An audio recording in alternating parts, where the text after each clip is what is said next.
बात की जाए परचून का जो बिज़नेस है वो कितने पैसों में किया जा सकता है, तो वो बात करेंगे अहमद भाई से। अस्सलाम वालेकुम अहमद भाई। वालेकुम सलाम। बस अस्सलाम वालेकुम, मैं हूं मलिक सज्जाद और आप देख रहे हैं मलिक ऑफिशियल। तो आज मैं अहमद भाई की दुकान पे आया हूं और इन्होंने एक छोटी सी रकम से अपना बिज़नेस स्टार्ट किया। तो आज अल्हम्दुलिल्लाह इनका कारोबार बहुत अच्छा है। मैं यहाँ से जब भी गुजरता हूँ तो मैं हमेशा सोचता हूँ कि इनकी वीडियो बनाऊँगा। आज इन्होंने टाइम दिया तो आज अहमद भाई के पास। अस्सलाम वालेकुम वालेकुम अस्सलाम। अहमद भाई, कैसे हैं? शुक्र अल्हम्दुलिल्लाह। आप सुनाएं। अहमद भाई आप बताएं, आज ये अगर कोई भाई काम स्टार्ट करना चाहता है, परचून का काम वैसे बहुत अच्छा काम है परचून का, तो उसके बाद सजाद भाई, मसला सारा ये है कि जिस टाइम पे हमने काम शुरू किया था उस टाइम पे महंगाई थी, लेकिन वो एक लेवल के अंदर थी जहाँ काम पे आम तौर के इंसान की जो सैलरी होती है मजदूर की, वो थी 14 से 15 हज़ार रुपये। तो उस टाइम के अंदर जो थी हर चीज़ काबू के अंदर थी। मतलब गरीब तबका जो था वो इस लेवल पे था कि अगर वो 15 हज़ार कमा रहा है तो समझो वो 12 हज़ार रुपये खर्च कर रहा है, 3 हज़ार रुपये उसके पास बच जाते थे महीने में। तो उस 3 हज़ार रुपये में से वो क्या करता था, अपने लिए कुछ छोटे मोटे जिस तरह के इंसान की ख्वाहिशात होती हैं, हफ्ते में कहीं घूमने निकल गया या और कोई अपने वो कर ले हुए, उसके हवाले से उसके पास गुजारा उसका हो रहा था।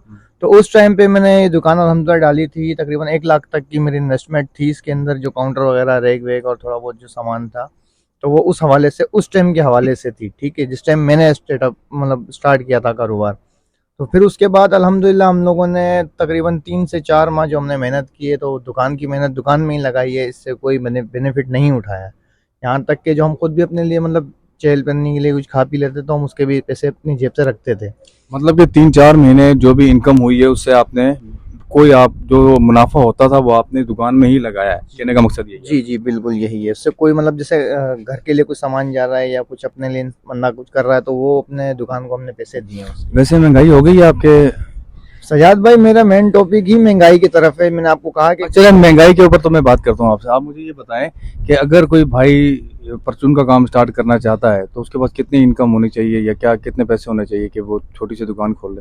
यार, इस टाइम पे पहले तो मेन चीज़ ये है कि उसकी बैक मजबूत होनी चाहिए। बैक मजबूत से मुराद, जैसे आप कोई भी नया काम अगर खोलते हैं तो आपको कम अज़ कम उसके अंदर थोड़ा बहुत एक्सपीरियंस होना चाहिए। मतलब कैसे? मतलब ऐसे है कि अगर आप मिसाल के तौर पे आप अगर एक न्यूट्रल बंदे हैं, आप अगर दुकान खोलना चाहते हैं, तो आप पहले, जैसे मैं आपका फ्रेंड हूँ, इस तरह हर इंसान के दुआ सलाम यारी दोस्ती हर जगह होती है।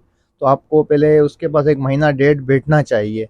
मेरा जो अपना पर्सनली जो है मशवरा यही है कि आप किसी दुकान पे महीना डेढ़ बैठें, क्योंकि हर इंसान की नेचर अपने हिसाब से होती है। कुछ लोग ऐसे होते हैं कि बोलते हैं कि यार बस मैंने आज दुकान खोली, शटर उठाऊं और रात को कमाऊं, शाम को दिहाड़ी अच्छा करूं। ये बताएं अहमद भाई, ये जरा दिखाना दुकान इनकी, दिखाना ये दुकान की लोकेशन दिखा दें, कितना सामान है, कितनी बड़ी दुकान है, कितनी छोटी दुकान है, पहले दिखा दें सही तरह से। फिर मैं 1500 रुपये की हो जाती है आपको बचत तकरीबन पूरे दिन की?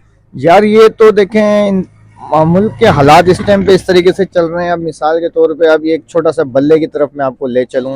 मिसाल ये एक बल्ला है, ठीक है, ये किसी टाइम पे हम खुद खरीदते थे, हम 2 रुपए का खरीदते थे। ठीक है, उस टाइम पे क्या इन्वेस्टमेंट थी, इसकी क्या बचत थी, वो तो मुझे नहीं पता, लेकिन आज ये बल्ला तकरीबन 10 रुपए का बिक रहा है। एक बल्ला 10 एक बल्ला 10 रुपए का बिक रहा है। जो कैंडीलैंड ब्रांड है, लोकल ब्रांड पे जाए तो वो 5 रुपए का भी मिल जाता है। ठीक है, अब मिसाल के तौर पर शैम्पू है 2-2 रुपए के हुआ करते थे, आज ये 5 रुपए का एक शैम्पू हो गया है। ठीक है, तो इस हवाले से इन्वेस्टमेंट बढ़ गई है।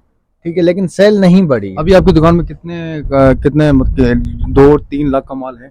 तकरीबन 2-2.5 लाख के राउंड अबाउट होगा। 2-3 लाख के है। क्योंकि मिसाल अगर मैंने अब एक बल्ले की मिसाल देना, अगर आप खाली एक शैम्पू के ऊपर भी अगर आप आ जाते हैं, जो एक शैम्पू अगर आप लेके बैठे हैं, तो वो तकरीबन 260 रुपए का, 250 रुपए का। कितनी आपकी सेल होती है दिन की? सेल कितनी है? इसका कोई लिमिट नहीं होती है सेल की ना। 20,000 रुपये सेल है? कोई आइडिया नहीं है इसका। 10,000 है? बाजू का ऊपर नीचे इंसान के हालात के साथ, जैसे तारीखों के साथ। चलो ये बता दें, 1000-1500 रुपए आपकी बचत है रोज की? अल्हम्दुलिल्लाह इतना तो हो ही जाते हैं। अच्छा, हो जाती है। ऑयल के रेट क्या है आजकल? सर, इस टाइम पे अगर आप थोड़ा सा हल्का ऑयल कॉम्प्रोमाइज करते हैं तो 510-520 मिलता है। अगर आप एक नंबर की तरफ जाते हैं तो वो आपको 630-640 रुपए किलो मिलता है। अगर आप कंपनी की तरफ जाते हैं तो हम 540 का। तो एक नंबर ऑयल कौन सा? एक नंबर कनोला में भी आता है, और इस तरह तल्लो वाले हो गए, नास के हो गए, इस तरह के जो होते हैं। तो अहमद भाई, महंगाई हो गई है? आपको लगता है महंगाई हो गई है? अगर हो गई है तो आप क्या कहते हैं कि हुकूमत जिंदाबाद या पाकिस्तान जिंदाबाद? सजाद भाई, पहले तो देखो, मेरी आपसे बात यह है कि महंगाई तो वाकई में बहुत ज़्यादा हो गई है। ठीक है, लेकिन अब हुकूमत को भी हम कुछ नहीं बोल सकते हैं। ये अपना अगर हदीस पाक पढ़ी हो तो उसके अंदर ये है कि जिस तरह की आवाम होगी उस तरह के उस पर हुक्मरान मुसलत किए जाएंगे। तो ये हमारे अपने अमालों का हाल है। ठीक है,